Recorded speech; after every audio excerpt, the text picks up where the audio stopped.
Você já imaginou enfrentar um guerreiro com quase 3 metros de altura, totalmente coberto por uma armadura? E se eu lhe dissesse que não havia apenas um, mas 2 gigantes assim na Bíblia, tão temíveis que faziam exércitos inteiros tremerem de medo? Prepare-se para uma jornada épica através das páginas sagradas, onde descobriremos como Deus utilizou os improváveis para derrotar o aparentemente invencível. Que este vídeo o inspire a colocar toda a sua confiança em Deus e perceba que é Ele em sua vida que o fará vencer todo e qualquer gigante que cruzar o seu caminho. Assista até o fim e veja a maravilha que Deus pode realizar na vida daqueles que creem nele. Não se esqueça de se inscrever no nosso canal. Nossa jornada começa no deserto, onde os israelitas, recém-libertados da escravidão no Egito, enfrentaram seu primeiro gigante, Og, o rei de Bazã. Imagine a cena, um povo que passou gerações em cativeiro, agora diante de um rei cuja cama media mais de 4 metros de comprimento. A Bíblia nos dá detalhes fascinantes sobre Og em Deuteronômio 3:11. Pois somente Og, rei de Bazã, havia restado dos Refaíns. Eis que o seu leito, um leito de ferro, não está porventura em Rabá dos filhos de Amon? 9 côvados é o seu comprimento e 4 côvados a sua largura, segundo o côvado comum. Este versículo não apenas nos dá uma ideia do tamanho impressionante de Og, mas também mostra como sua fama se manteve, a ponto de sua cama ser preservada como uma relíquia. Ele não era apenas grande em estatura, mas também em poder, governando sobre 60 cidades fortificadas, cada uma protegida por altos muros, portas e ferrolhos. Deuteronômio 3:5. Imaginem o terror que deve ter tomado conta dos israelitas ao se verem diante de tal adversário. Como poderiam eles, um povo sem experiência militar, esperar derrotar um gigante que comandava um reino tão vasto e fortificado? Mas aqui está a primeira lição poderosa que podemos extrair. O tamanho do nosso desafio não importa quando Deus está do nosso lado. O Senhor disse a Moisés em Números 21:34, não o temas, porque eu o entreguei na tua mão, a ele, a todo o seu povo e a sua terra. Esta promessa deve ter soado quase inacreditável para os israelitas, mas Deus estava prestes a demonstrar que sua palavra é sempre cumprida. É interessante notar que esta não foi a primeira vez que Deus deu tal garantia ao seu povo. Antes da batalha contra Og, os israelitas já haviam enfrentado e derrotado Seom, rei dos amorreus, com uma promessa semelhante de Deus. Essa experiência anterior deveria ter fortalecido sua fé, mas enfrentar um gigante como Og ainda era um teste formidável. A repetição da promessa de Deus, neste momento crítico, nos lembra que Ele é paciente com nossas dúvidas e medos, sempre pronto a nos reassegurar de sua presença. A batalha que se seguiu foi nada menos que espetacular. Apesar de toda a força e das defesas de Og, os israelitas, comandados por Moisés e fortalecidos pela promessa de Deus, conquistaram uma vitória avassaladora. Deuteronômio 3:7 nos dá uma descrição vívida do resultado. Assim o Senhor nosso Deus nos entregou também na mão a Og, rei de Bazã, e a todo o seu povo, e o ferimos até que ninguém lhe ficou de restante. Naquele tempo tomamos todas as suas cidades. Nenhuma cidade houve que não tomássemos, 60 cidades, toda a região de Argob, o reino de Og em Bazã. Todas essas cidades eram fortificadas com altos muros, portais e ferrolhos, além de muitas cidades sem muros, e as destruímos totalmente, como fizemos a Seom, rei de Hesbom, destruindo totalmente todas as cidades, homens, mulheres e crianças. Porém, todo o gado e o despojo das cidades tomamos para nós por presa. Essa descrição detalhada serve não apenas como um registro histórico, mas como um testemunho da completa vitória que Deus concedeu a seu povo. A menção específica das 60 cidades fortificadas enfatiza a magnitude do triunfo, mostrando que nenhuma defesa humana, por mais impressionante que seja, pode resistir ao poder de Deus quando ele está a favor do seu povo. Essa vitória não foi apenas um triunfo militar, mas um testemunho vivo do poder de Deus e de sua fidelidade às suas promessas. Imaginem o impacto que isso teve na fé e na coragem dos israelitas. Um povo que há tempos temia retornar ao Egito diante das dificuldades, agora derrotando um dos reis mais temíveis da região. A conquista de Bazã se tornou um marco na história de Israel, frequentemente lembrada nos Salmos e em outras passagens, como um exemplo do poder libertador de Deus. Por exemplo, o Salmo 135, 10-12 declara: feriu muitas nações e matou reis poderosos, a Seom, rei dos amorreus, e a Og, rei de Bazã, e todos os reinos de Canaã, e deu a terra deles em herança a Israel, seu povo.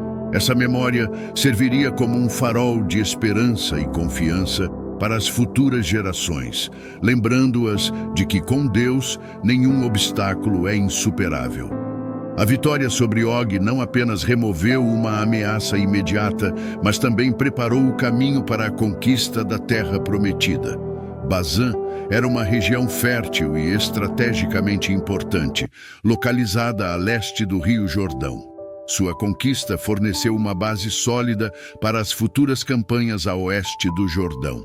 Além disso, a derrota de um rei tão poderoso e temido como Og deve ter enviado ondas de choque através de Canaã, semeando o medo nos corações dos outros povos que os israelitas enfrentariam.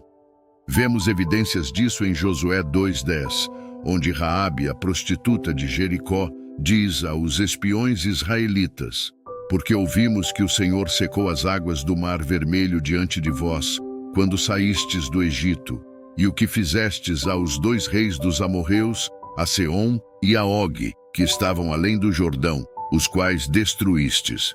Esta passagem mostra como a fama das vitórias de Israel, incluindo a derrota de Og, se manteve cumprindo totalmente a promessa de Deus de colocar o temor de Israel sobre os povos. Deuteronômio 2:25 nos conta que a história não termina aqui. Séculos depois, os israelitas enfrentariam outro gigante, talvez ainda mais intimidador que Og. Seu nome era Golias, e ele surgiu como o campeão dos filisteus, os arqui-inimigos de Israel na época do rei Saul. O cenário desta nova batalha não poderia ser mais diferente. Em vez do deserto e das cidades fortificadas de Bazã, agora temos o Vale de Elá, uma área fértil na região montanhosa de Judá.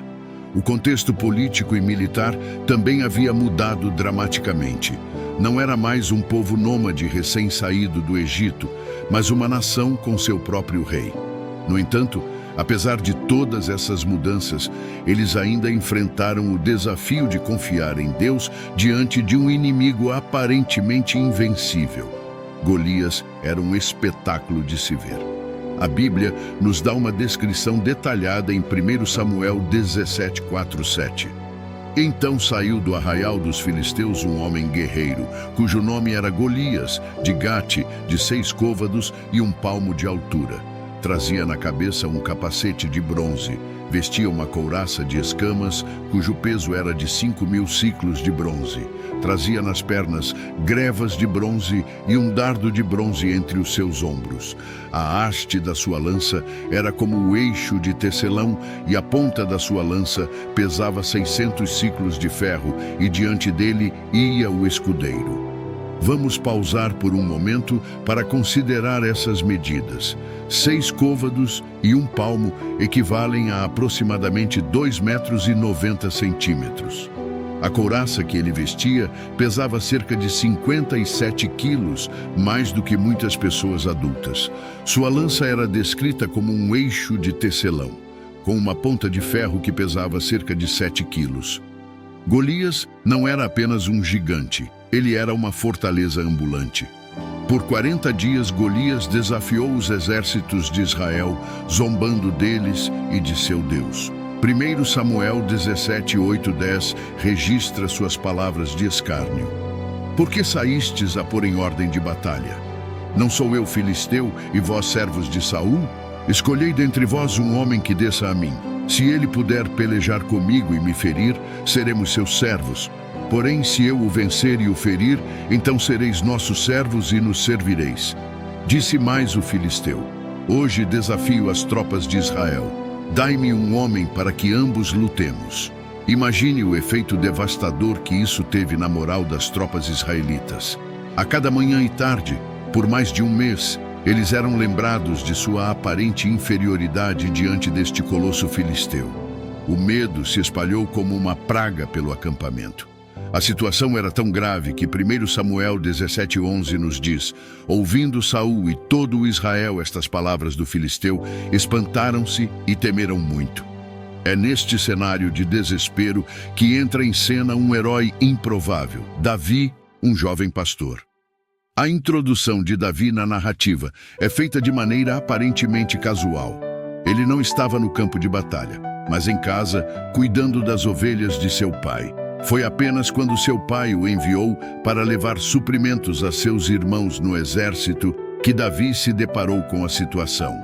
1 Samuel 17, 20 e 22 nos diz: Davi se levantou de madrugada, deixou as ovelhas com um guarda, tomou a carga e partiu, como Jessé ordenara. Chegou à trincheira quando o exército saía em ordem de batalha e dava gritos de guerra. Israel e os filisteus se puseram em ordem, fileira contra fileira. Davi deixou sua carga a cuidados do que guardava a bagagem, correu às fileiras e saudou seus irmãos. Esta cena enfatiza o contraste entre Davi e os soldados experientes.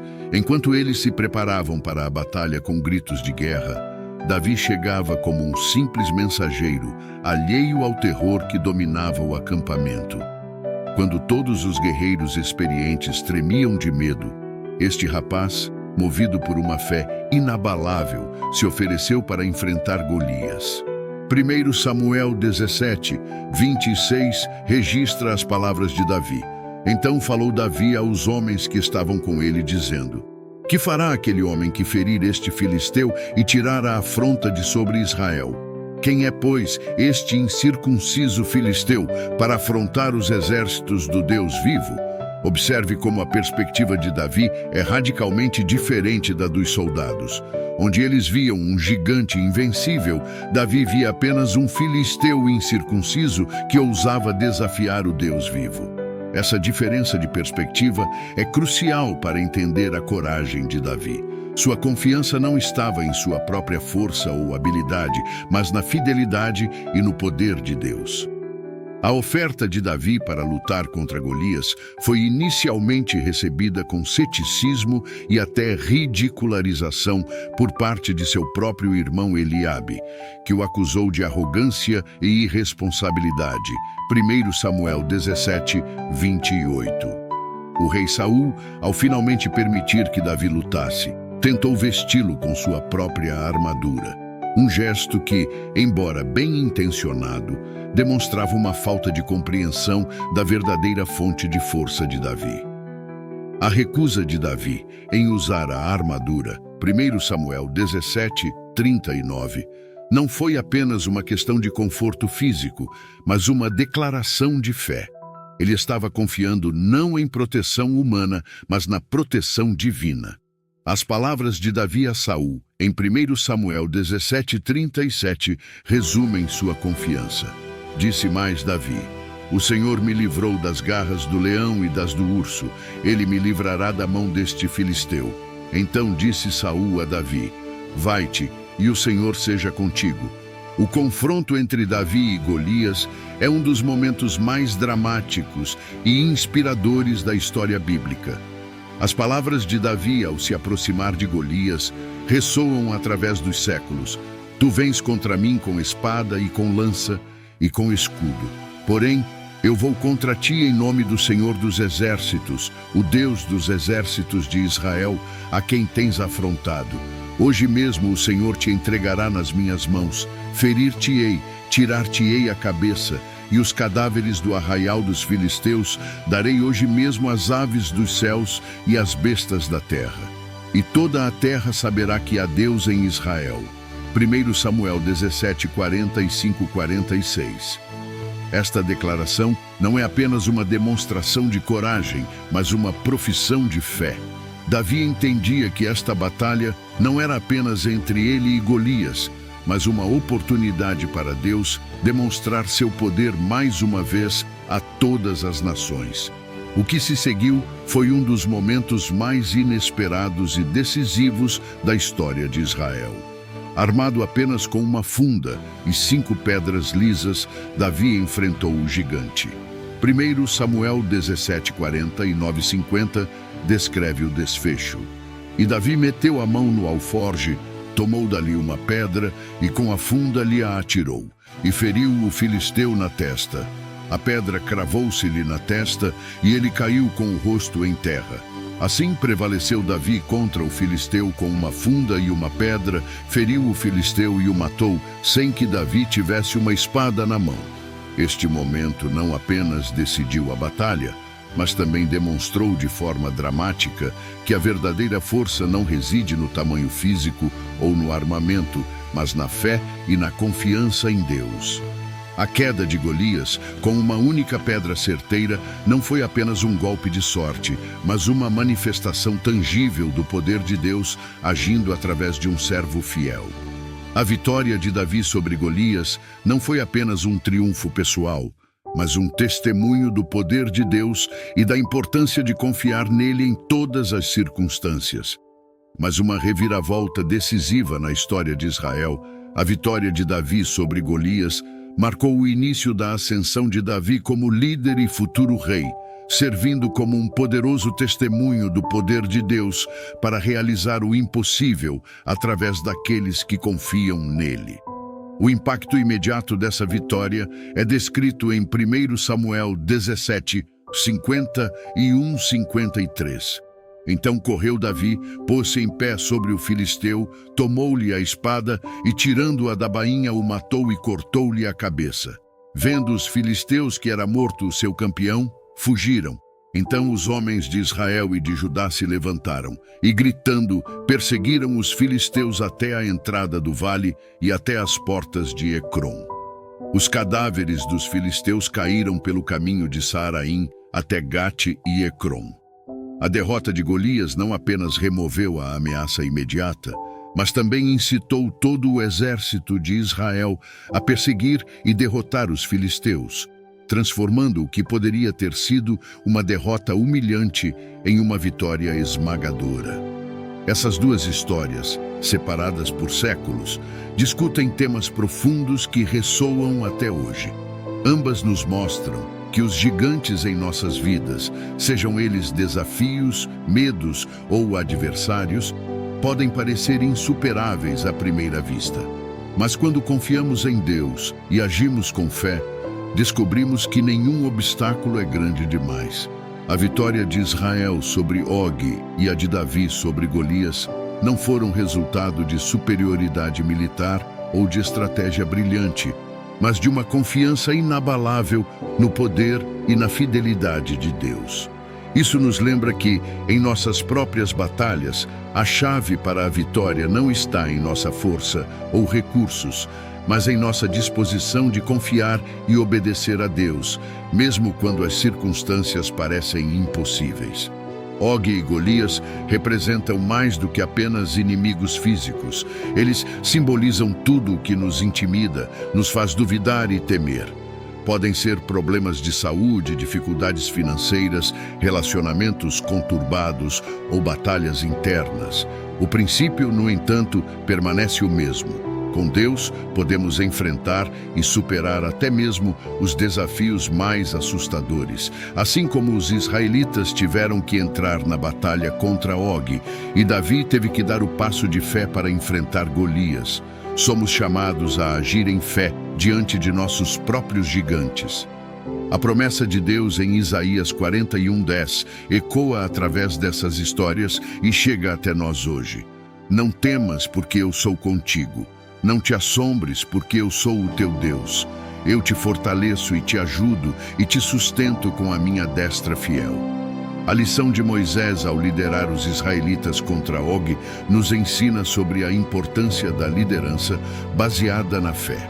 Mesmo diante de um inimigo aparentemente invencível, Moisés confiou na promessa de Deus e inspirou o povo a fazer o mesmo. Isso nos lembra que, como líderes em nossas próprias esferas de influência, nossa confiança em Deus pode inspirar outros a enfrentar seus próprios gigantes.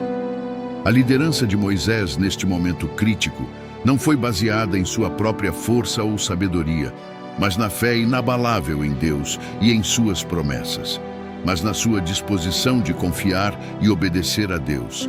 Da mesma forma, somos chamados a liderar não por domínio ou força, mas por fé e exemplo, confiando que Deus pode fazer o impossível através de nós.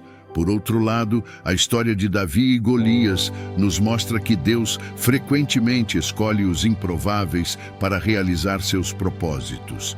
Davi não era um guerreiro treinado, mas um jovem pastor. No entanto, sua fé e coragem o transformaram no herói que Israel precisava naquele momento.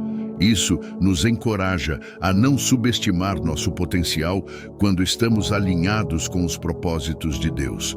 Como Paulo escreve em 1 Coríntios 1, 27 e 29. Mas Deus escolheu as coisas loucas do mundo para confundir os sábios, e escolheu as coisas fracas do mundo para confundir as fortes.